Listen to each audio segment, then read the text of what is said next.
we know better than that. Let's go on about our day.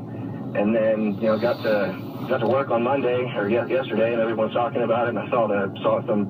I don't have Facebook, so I don't pay attention to that stuff. But somebody pointed me their Facebook post, and about maybe 20% of it was what actually happened. And we were there 99% of the time, but I can tell you what didn't happen. The guy never mentioned one thing about a gun or her having a gun to shoot him. No one said that, at least not in the kind of common area where everybody was kind of standing waiting to be seated, and there were some seats around there. That never happened.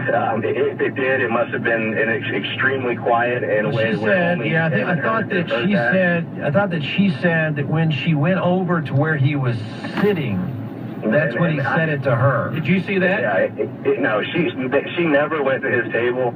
There was another lady that got up and another gentleman that went over there and just kind of asked the guy, hey, if you could just kind of cool it just to let us get through our breakfast. The guy said, no big deal. I, kind of said, probably shouldn't have said that, but, yeah, I understand. Oh, okay, so somebody did go over and say something to him. Yeah, it was two unrelated people. I think they weren't sitting at the same table, but just real nonchalant, just saying, hey, you might be a little bit more careful next time. Some people might take that the wrong way. Did he ever say go back to Saudi Arabia? Never, not to either one of the girls. He just kind of mentioned it to his wife and some of the people that were listening in line that were. This other girl has some problems parking her car. He said something to the effect of, that's why they don't let women drive in Saudi Arabia, but. He didn't say anything directly to either one of the girls that neither one of you should be driving or, anything to that At least from where I was and from everything I witnessed, it didn't line up very closely at all with their Facebook account. The whole thing about them asking, when they were leaving, they said that they shouted to the restaurant, is this how you treat Saudi Arabians, nobody cares, nobody wants to speak up. That never happened. Was that the whole thing about when they asked a question, somebody said nobody? Yeah, that never happened. Okay. Were you there the entire time? You were sitting there the entire time they were there? Yes, we left.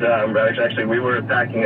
We just got them paying our ticket right as they were walking out. So did anybody that works at Kerbey Lane hear some of what this knucklehead said?